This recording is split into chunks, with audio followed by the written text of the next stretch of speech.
Bienvenidos a todos los que nos acompañan en línea, que nos acompañan por medio también del streaming en los diferentes campus y todos los que nos escuchan también por Spotify o por Apple Podcast, bienvenidos. Vamos a empezar y seguir hablando un poquito de los temas que hemos tenido durante estas semanas y platicábamos que Dios se mueve cuando observa situaciones en el mundo que no están funcionando y Él busca traer una unidad en su creación y su pueblo. Y solo en la unidad podemos ser agentes de cambio. Solo por medio y a través de estar unidos vamos a ser agentes de cambio. Cuando platico con personas que no son cristianas o que no creen en Dios, esto es muy interesante.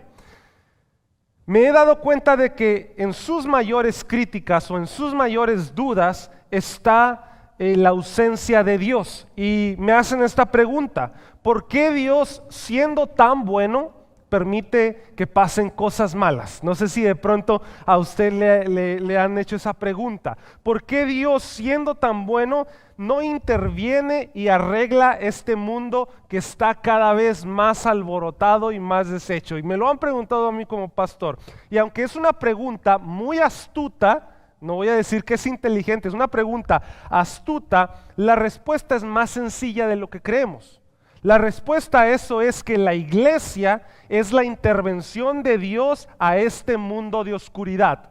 Cuando la gente te pregunta ¿por qué Dios no interviene en las cosas malas que están sucediendo en el mundo? Nuestra respuesta sencilla es: la iglesia es la mano de Dios moviéndose a través de este mundo. Porque el mover de Dios no se ha reducido, no porque Él sea indiferente, no se ve, sino porque tú y yo nos hemos vuelto indiferentes. Que en este mundo parezca que Dios no se está moviendo, no es culpa de Dios, es culpa de nosotros que no nos estamos dejando utilizar de la manera correcta por el mover de Dios. Hay cosas que molestan nuestra conciencia y a veces queremos cambiarlas. De la misma forma, así funciona la mente de Dios. Él envió a su Hijo cuando vio que su creación se estaba perdiendo. Él envía a la iglesia para transformar a un mundo que se está perdiendo. Y hemos platicado varios domingos sobre esto, pero quiero recordártelo por un momento. Eso es la iglesia. La iglesia eres tú, la iglesia soy yo. Somos un grupo de personas unidas, usadas por Dios.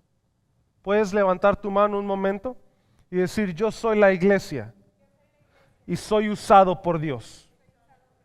La iglesia no es un logotipo, no es un edificio, somos tú y yo. Y en medio de nuestras adversidades, aún a pesar de nuestras adversidades, a pesar de nuestros problemas, Dios sigue manteniéndonos unidos y quiere que estemos en esa unidad. Lo vimos la semana pasada, cuando a la diversidad o cuando a las diferencias le agregamos la presencia de Dios, el resultado es unidad. Pero cuando le agregamos nuestras opiniones, el resultado es división. Eso es muy interesante. A las diferencias de otras personas, tú le agregas presencia de Dios, esto genera unidad. Cuando le agrego mi opinión, eso va a generar diferencias. Entonces, al diablo no le asusta una iglesia grande. Al diablo le preocupa una iglesia unida. Por eso no te preocupes de que si somos poquitos un domingo o somos muchos otro domingo, tú no te apures por eso. Apúrate o preocupémonos por mantener la unidad, por mantener la presencia de Dios en nuestras vidas. Y ahorita vamos a hablar de esto, así que estoy seguro, por favor escúchame esto, estoy 100% seguro que la visión que Dios tiene para su iglesia siempre ha sido la unidad. La visión que Dios tiene para las familias siempre ha sido la unidad, y de hecho lo vemos desde el inicio en Hechos capítulo 1, cuando Dios les dice: quédense y sean impacto en su pueblo inmediato y después hasta lo último de la tierra. Porque no podemos llenar lo último de la tierra si primero no estamos llenando nuestras vidas con unidad. Después de Hechos, en el capítulo 2, tenemos la historia de que el Espíritu Santo viene y ellos comienzan a hablar en otras lenguas. Esto es interesantísimo porque Dios les da este milagro a ellos que comienzan a hablar en otras lenguas, otros idiomas, y la gente empieza a entender. Ahora, gente de diferentes idiomas, de diferentes nacionalidades, se vuelven una gran familia. Y esa es la visión de Dios para la iglesia, que seamos una gran familia en unidad. Pero hoy quiero enseñarte algo nuevo. Hemos visto que el avivamiento es Dios obrando a través de la iglesia y en la iglesia, y para que Dios obre y preparemos ese mover o nos preparemos para ese mover, necesita haber unidad. Y ese ha sido el punto durante todos esos sermones de avivamiento, pero hay algo que nos rompe la unidad y hoy vamos a hablar de eso. La ofensa rompe la unidad. La ofensa rompe la unidad. Ahora, la pregunta es esta: ¿cómo nos volvemos una iglesia unida de modo que no sea sencillo ofenderse en un mundo donde es muy sencillo ofendernos? Hoy en día está muy de moda que todos se ofenden por todo, ¿verdad? Todo mundo se ofende por todo. Si tú no opinas igual que yo, ya me ofendió. De hecho, a esta generación se le conoce como ¿qué? La generación de cristal. ¿Por qué? Porque se ofenden por todo y hoy está de moda. Si no compartes la opinión que yo comparto, me ofendo. ¿Y cómo entonces nos volvemos? Ahora, recuerda este término: la ofensa destruye, rompe la unidad. Y entonces, ¿cómo me vuelvo inofendible en un mundo que se ofende por todo? Esto es algo bien interesante. Un mundo donde el comentario de mi hermano, el comentario de mi hermana se ofende. De hecho, predicar hoy en día es un reto, porque tengo que a veces pensar y pensamos como predicadores que hay ciertos temas que pueden ofenderte, o ciertas palabras que pueden ofenderte, o ciertas cosas que pueden ofenderte, y no podemos hablar o predicar con ese punto de vista. Tenemos que comenzar a volvernos personas inofendibles, y ese es el título del día de hoy: inofendible. ¿Puedes levantar otra vez tu mano y decir: soy inofendible? Ahora, vamos a aprender esto porque quiero enseñarte eso. Mateo 24:10, versículo 12. Vamos a leer la Biblia. Dice: muchos se apartarán de mí, se traicionarán unos a otros y se odiarán. Ahora, me encanta este versículo porque hay una versión que dice: muchos se apartarán de mí, se traicionarán y se ofenderán. Porque para odiar a alguien, primero tienes que ofenderte. ¿Sí? Para que alguien te caiga mal, primero, mira, ponlo en tu mente por un momento. Si alguien te cae mal es porque él te ofendió. ¿Sí o no? O sea, no, los que me caen bien probablemente no me ofenden tanto, ¿verdad? Todos nos ofendemos entre todos, pero no me ofenden tanto. Si dice la Biblia: muchos se apartarán de mí, se traicionarán unos a otros y se odiarán, o sea, se sentirán ofendidos. Y luego dice: aparecerán muchos falsos profetas y engañarán a mucha gente. Abundará el pecado por todas partes y el amor de muchos se enfriará.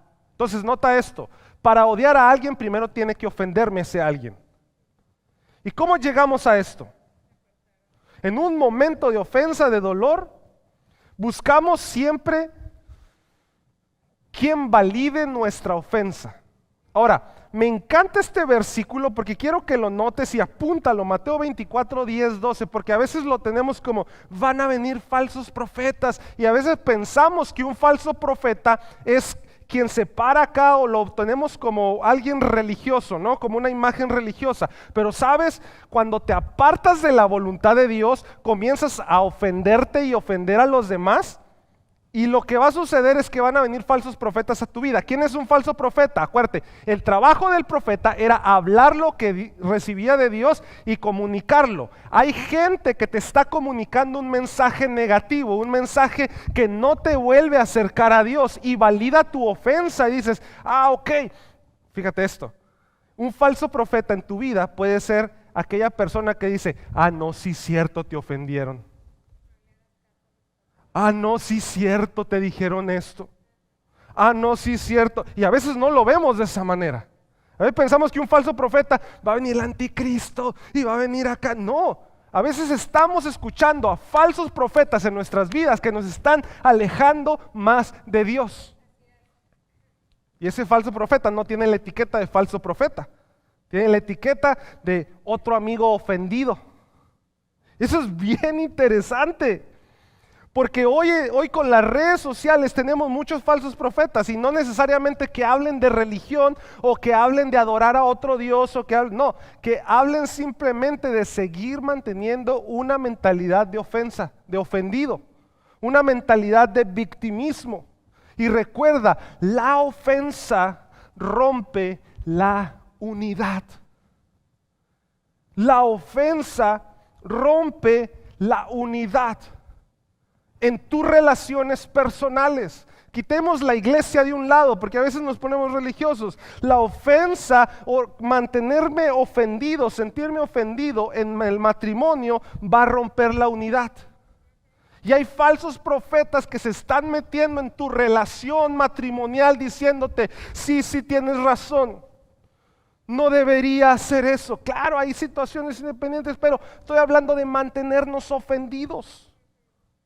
Y ahorita te voy a hablar cómo lidiar con eso. Hay falsos profetas que están destruyendo tu unidad familiar. Hay falsos profetas que están destruyendo tu economía. Y los estamos escuchando. Y uno dice, no, pues sí, es que sí me hicieron eso. De hecho, Jesús nos dice en Lucas 17:1, cierto día Jesús hablándole a sus discípulos les dice, siempre habrá tentaciones para pecar. En otras palabras, siempre habrá oportunidad de sentirnos ofendidos. Qué interesante esto. Acuérdate, el pecado es la ofensa de nosotros hacia Dios.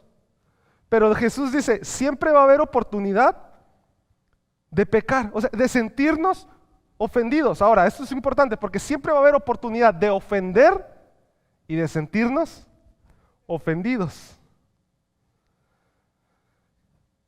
Y como iglesia necesitamos entender lo siguiente: la ofensa va a venir de diferentes fuentes. Todos estamos propensos a ser ofendidos y a ofender. Y es importante saber lidiar con las ofensas. Porque somos definidos por las voces que permites en tu vida. Somos definidos por las voces que permites entrar a tu mente. Eres definido por las voces que permites entrar a tus sentimientos. Y esas voces pueden hacer de ti una persona segura o una persona insegura. Una persona apasionada o una persona indiferente. Una persona que destruye o una persona que construye. El libro de Hechos es un relato histórico y vamos a estudiarlo ahorita de una manera cronológica, pero te explico rápido. El libro de Hechos es un relato histórico que narra sucesos en orden cronológicamente y también tiene algunos versos que escribió Pablo, pero a veces parecen no parecer tan relevantes si no entendemos el contexto de lo que está sucediendo en la Biblia, porque a veces estudiamos la Biblia y claro, Dios siempre habla, pero cobra más sentido cuando entendemos de manera cronológica lo que está sucediendo. Y quiero mostrarte hoy una línea del tiempo, ¿sale? Y vamos a estudiar un poquito la vida del apóstol Pablo, y por eso traigo acá mi pizarrón otra vez. Si quieres tomar nota, vamos a tomar la vida del apóstol Pablo. Déjame, te hago aquí una pequeña línea del tiempo. En esta línea del tiempo vamos a ver la vida de Pablo. Pablo o Saulo fue uno de los que escribió casi la mitad del Nuevo Testamento que tenemos, nos explica mucho de lo que vamos a leer y vamos a ver cómo era su vida. ¿Listos? Vamos a comenzar en el año 6 después de Cristo, nace, bueno, aquí está Saulo. Nace Saulo de Tarso, ¿verdad? Que Tarso era la ciudad donde nació un hombre que después Dios lo llama y se convierte en el apóstol Pablo. Ahora, Saulo y Pablo es lo mismo, simplemente Saulo es un nombre griego y Pablo era su nombre que utilizaba con los judíos. Es como si tú te llamas Juan, ¿verdad? En México y vienes acá a Estados Unidos y ahora te llamas John, eso, ¿verdad? Una onda así era, Saulo y Pablo, así que para que no te confundas cuando de pronto digas Saulo en la Biblia y Pablo después, no es que son dos diferentes personas, es la misma persona. En el año 6 después de Cristo nace el Saulo en ese momento, Saulito en ese momento, ¿verdad? Por ahí del año 20 al año 30 después de Cristo, Saulo ya no era Saulito, ya era Saulón, estudia la Torá. Ahora, ¿te acuerdas lo que vimos de la Torá? Que eran los primeros 5 libros de la Biblia, y para los judíos, los hombres se aprendían de memoria, letra por letra, esos 5 primeros libros de la Biblia, no un versículo, todos los libros. Y resulta que Saulo sobresale de todos los demás según la historia, porque se vuelve incluso alumno de uno de los maestros más importantes, que era Gamaliel. Entonces, ahí en el año 20 al 30 se vuelve uno de los mejores estudiantes de la ley, porque incluso estudia con un maestro que se llama Gamaliel. ¿Ok? Hasta ahí vamos bien. En el año más o menos voy a decir 20 al 33, Pablo persigue y mata a los cristianos, ¿ok? Pablo, un hombre religioso, comienza, ahora quiero que notes esto es después de Cristo. Aquí en el año 0 nace Jesús. Aquí en este año 33 muere Jesús, ¿ok? En la cruz resucita y se va al cielo. Pablo empieza a perseguir pensando que esto era un movimiento, una secta, y comienza a matar cristianos, niños, mujeres, jóvenes, hombres, los mata con el permiso y nadie se quería acercar a él. Nadie quería convivir con un hombre así, pero él pensaba que estaba haciendo lo correcto. Él pensaba que estaba haciendo lo de acuerdo a la ley. Ya lo vimos, antiguo pacto, nuevo pacto, y él pensaba que el antiguo pacto tenía que permanecer porque no tenía la revelación de Jesús todavía como Salvador. En el año más o menos 33 después de Cristo, se convierte. Lo que le llamamos la conversión. Hay un encuentro milagroso, él iba en un caballo a matar más cristianos, se le aparece una luz que es Jesús, Jesús le habla en el año 33, se cae del caballo, queda ciego y le comienza a tener un mensaje, ya con Jesús siendo Dios, ya se había ido al cielo Jesús, y le dice, Saulo, Saulo, ¿por qué me persigues? Y le dice, ni siquiera sabía que te perseguía a ti.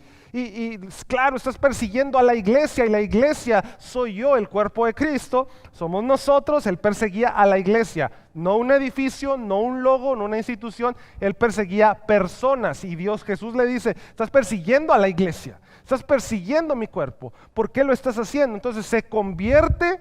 A partir de ahí hay un cambio en Saulo, en Pablo, y del año 33 al 36 entra un personaje que es de mis personajes favoritos y casi no se habla de él, un hombre llamado Bernabé,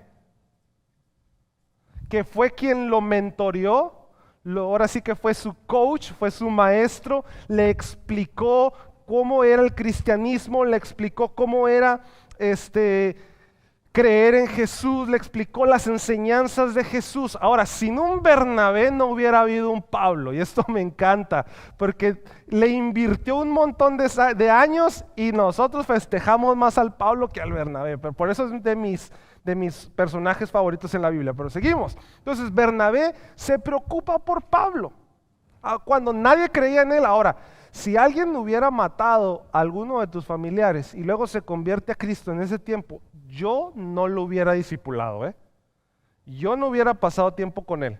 Pero obviamente Dios le habla también a Bernabé y hay una interacción súper sobrenatural ahí. Entonces del año 33 al año 36 pasa algo. Ahora, en el año 47, y ahorita vas a ver por qué todo esto cobra sentido.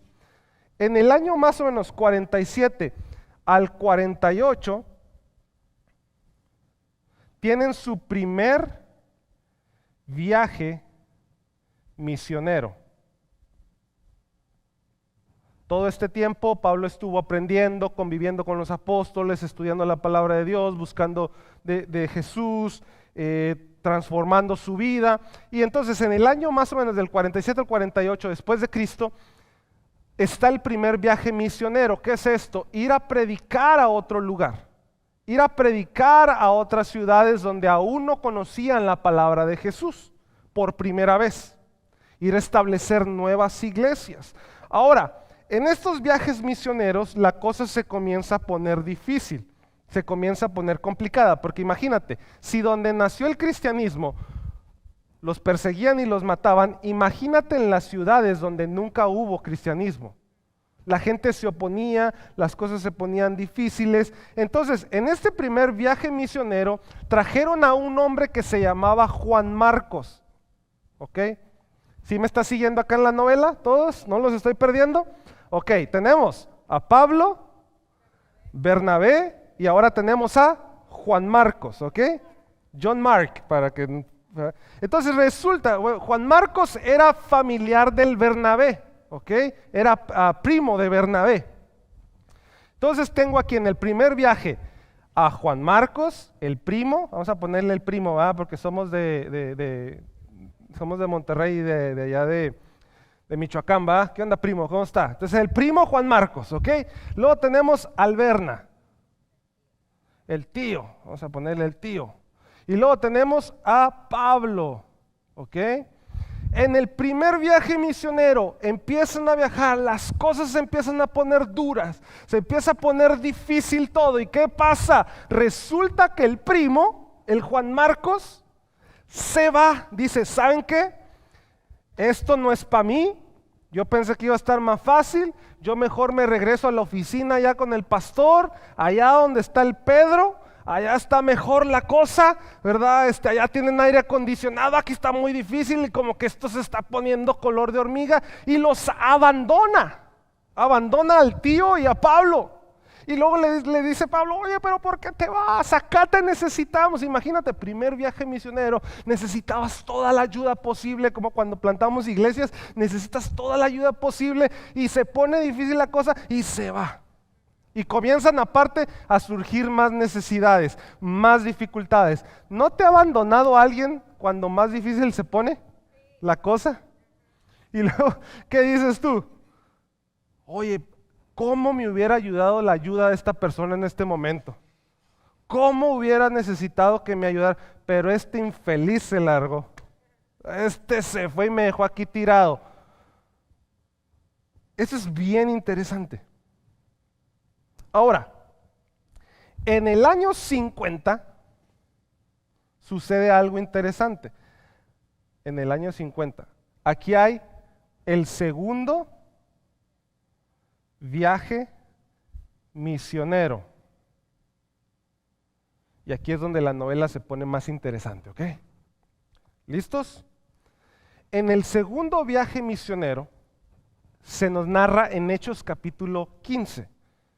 Y lo voy a leer, Hechos capítulo 15, 36, dice lo siguiente: después de un tiempo, Pablo le dice al tío Bernabé, volvamos a visitar las ciudades donde antes hemos predicado la palabra del Señor para ver cómo están los hermanos que hemos dejado allí.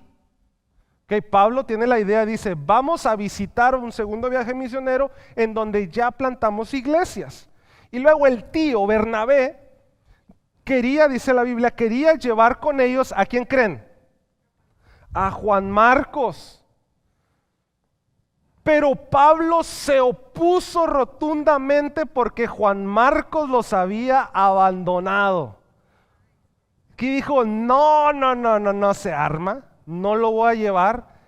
Él me ofendió, él me defraudó.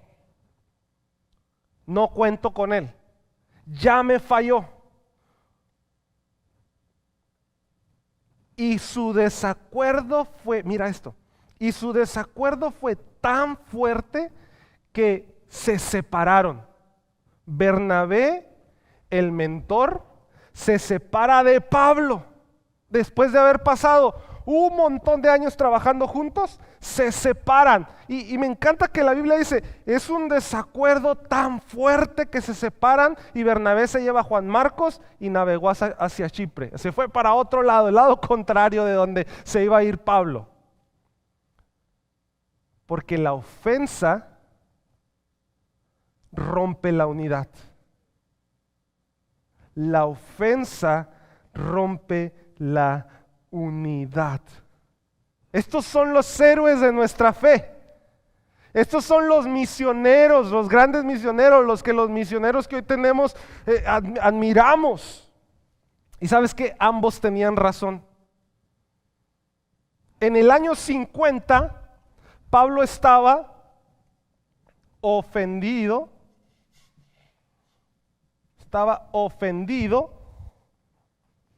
Porque en el año 48 Juan Marcos ofendió. En el 48 me ofendieron. 2 años después, el Pablo seguía ofendido. ¿A cuánto les ha durado la ofensa? Cañón. De que no me toques, viejo. Oye, pero ya pasó un mes, no me toques. Y a veces hay matrimonios que no se hablan porque se ofendieron tanto. Juan Marcos había sido ofendido. Ahora quiero enseñarte este principio. No tenemos control de las personas que son ofensivas. Tú no puedes controlar a la persona que es ofensiva. Cuando alguien nos ofende, no tengo control sobre ellos. No puedo elegir ni vamos a elegir quién o cuándo nos van a ofender. Pero sí puedo elegir guardar o no guardar rencor. El perdón trae liberación y restauración. Entonces no tengo control cuando las personas son ofensivas. Y tampoco tengo control cuando me ofendo. Número 1, no tengo control de los ofensivos. Número 2, no tengo control cuando me ofendo. Y ahorita lo vamos a ver, pero hay muchas veces que nos ofendemos y tenemos la razón. Ahora, ¿no te has dado cuenta que a veces nos sentimos ofendidos y es difícil soltar la ofensa? ¿Por qué? Porque tienes razón en estar ofendido. Hay personas que de pronto se han ofendido conmigo y yo no me he dado cuenta que he sido ofensivo. Pero hay personas que han sido ofensivas conmigo y no me he dado cuenta o me he dado cuenta que estoy ofendido y para eso traigo eso. A lo mejor estás diciendo, ¿qué es esto? Estas son mis ofensas, ¿ok? Las ofensas que yo cargo. Y las ofensas que las personas nos hacen son justificadas. Está bien. Bernabé entendía que Pablo se sentía ofendido y tenía la razón. Juan Marcos los había abandonado. Hay personas que te han abandonado, hay personas que te han ofendido y tú estás cargando con la ofensa. Y te entiendo. Está bien sentirnos ofendidos. De hecho, es una reacción normal a la ofensa, pero lo que no está bien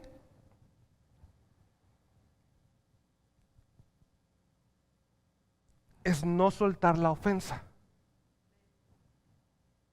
Porque cuando no sueltas la ofensa, ahora, tú ejerces tu derecho a ofenderte. Es un derecho. Tú tienes el derecho a ofenderte. Si yo te ofendí, tienes el derecho a ofenderte. Si tú me ofendiste, tengo el derecho a ofenderme. Pero hay un problema, que cuando ejerzo mucho el derecho, en lugar de soltar las ofensas, la tomo y luego alguien más me ofende.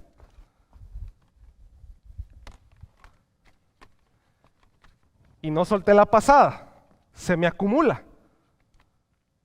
Y tengo el derecho de sentirme ofendido. Quiero que me entiendas, tienes derecho de sentirte ofendido, sentirte ofendida. Pero luego alguien más me vuelve a ofender.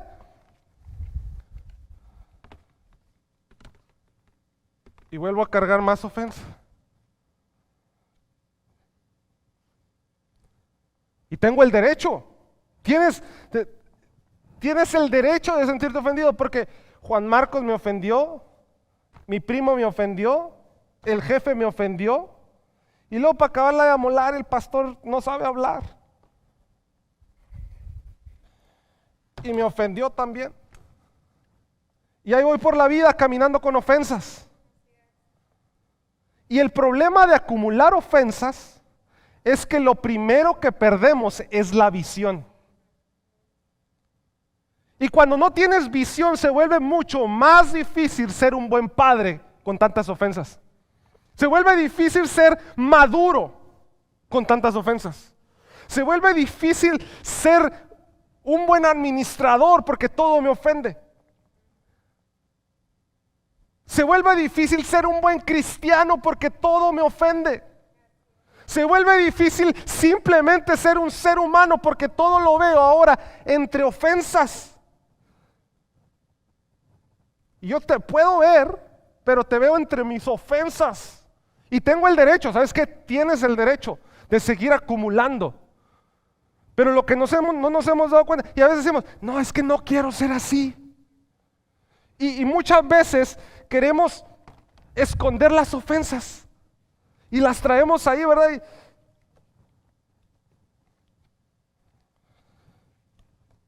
Y pensamos que no se ven.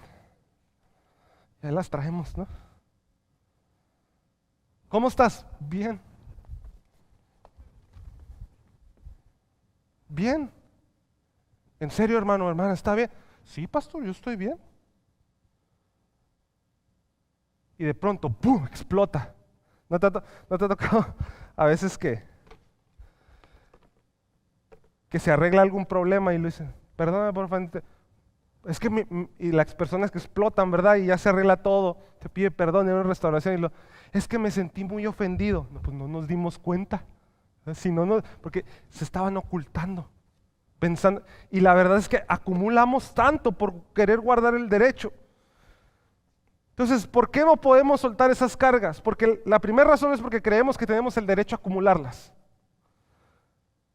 La segunda razón por la cual seguimos acumulando ofensas, y esto me encanta, es porque no me han pedido perdón.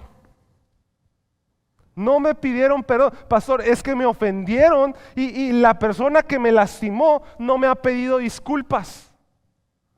Y estoy esperando a que me pidan disculpas para hacer eso. Te voy a dar un principio de vida. Si estás esperando que el ofensor venga y te pida perdón, le estás dando poder para controlar tu proceso de sanidad. Le estás diciendo a la persona que te ofendió, ay, cuando tú quieras yo voy a sanar.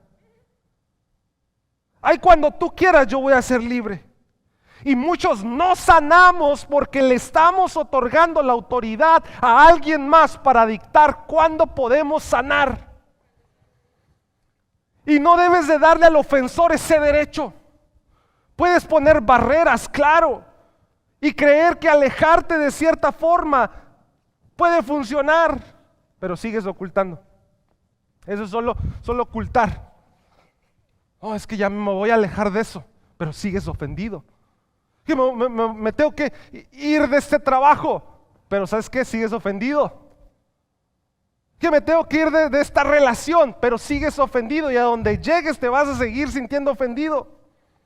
Y creemos que por habernos alejado hemos resuelto el problema. Amén.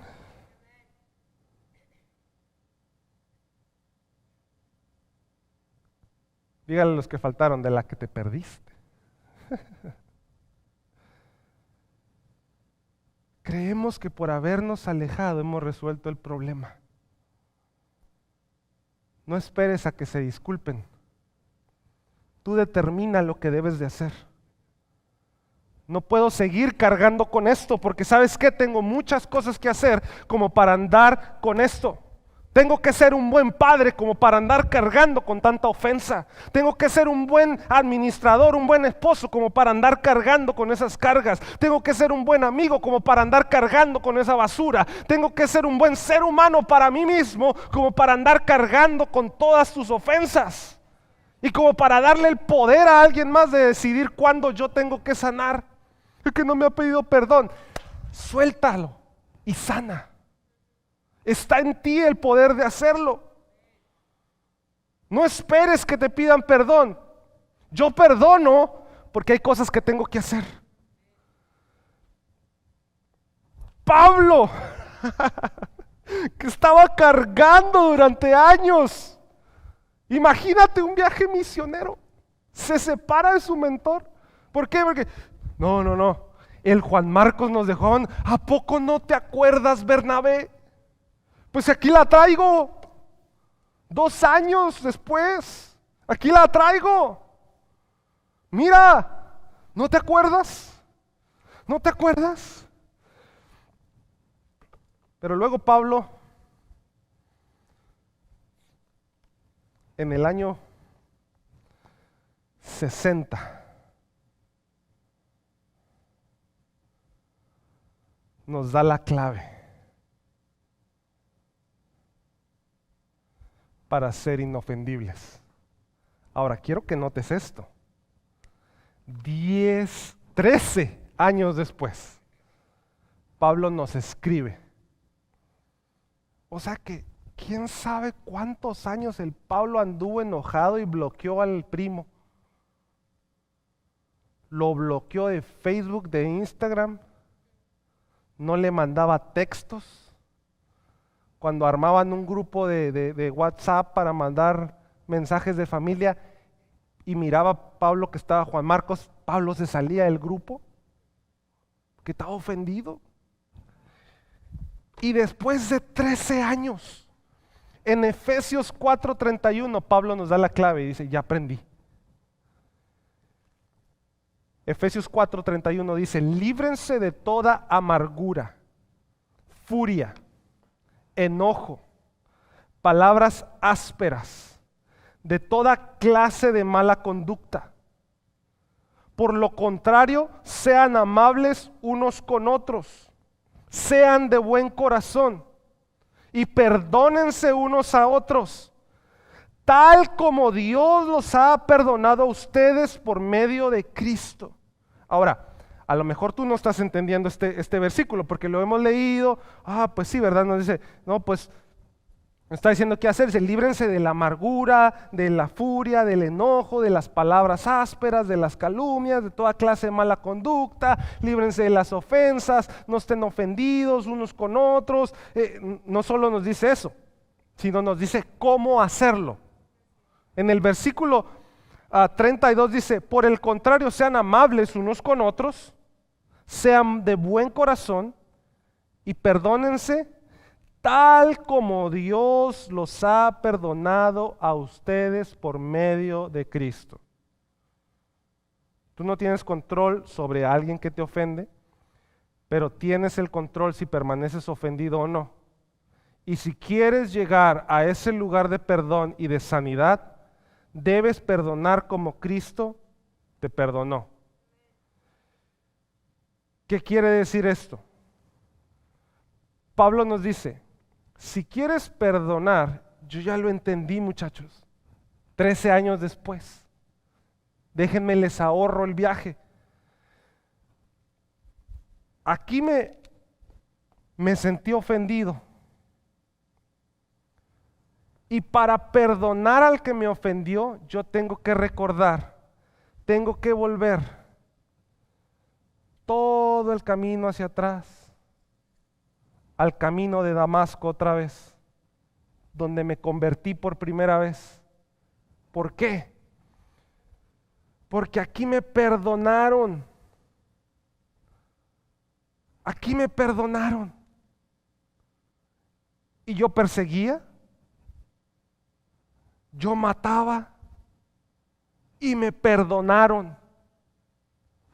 Y este nomás se asustó y yo me ofendí tanto. Pero para perdonar tengo que volver a donde Cristo me perdonó y recordar quién soy yo y quién era yo.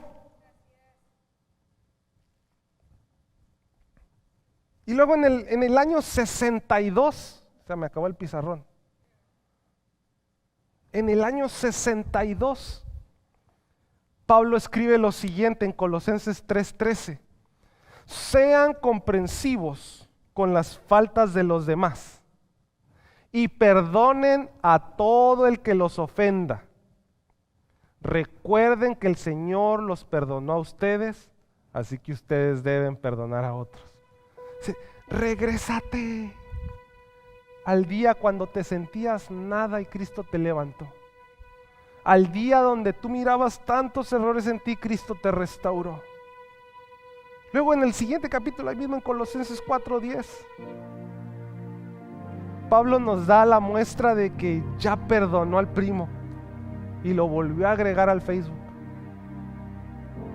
Y dice: Aristarco, quien está en la cárcel conmigo, les manda saludos. Y también lo saluda Marcos, el primo de Bernabé. Estaba con él ahí. Tal como ya se los indico, si Marcos pasa por allí, hagan que se sienta bienvenido.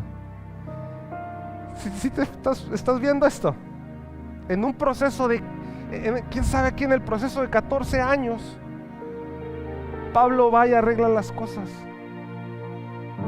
Hace 14 años le estaba diciendo: vete infeliz, ni me hables, desgraciado. No te quiero ver ni en pintura.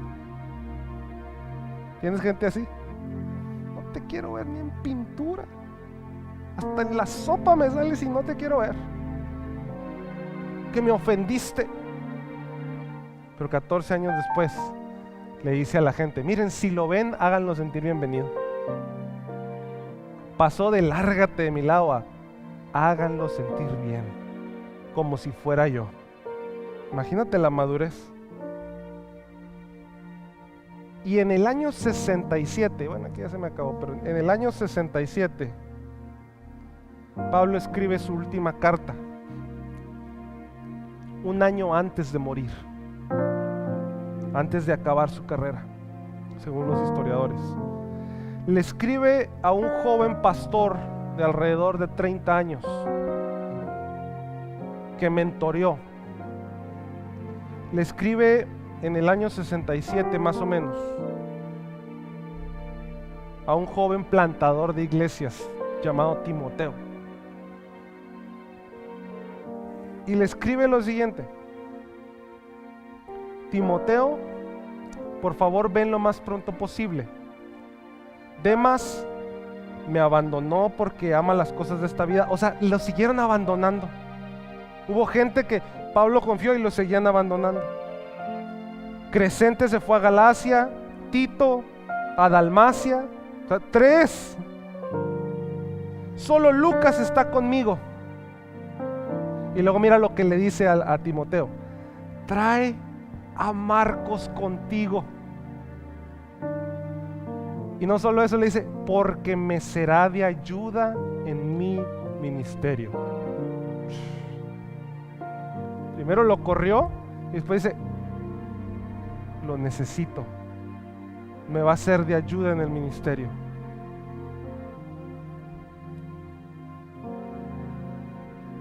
Cuando otros lo abandonan, Pablo llama al que lo abandonó. Increíble. Porque Pablo se negaba a morir con sus ofensas. Pablo se negaba a morir con Yo no voy a ver el mundo de esta manera. Y mira, y con eso termino. Ahí mismo en 2 de Timoteo capítulo 4, Pablo sigue hablando de los que lo abandonaron, porque le dolía que lo abandonaran. Dice: la primera vez que fui llevado ante el juez, nadie me acompañó, escribiéndole a Timoteo. Todos me abandonaron. Y mira esta frase: que no se los tomen en cuenta. ¿Estás viendo? Todos me abandonaron, dice Pablo, pero no se los tomen en cuenta. Le está enseñando a un joven Timoteo: Timoteo, no te amargues 20 años, por favor. No te amargues 15 años, Timoteo. No cargues con que me abandonaron. Dile, Timoteo, no se lo tomes en cuenta.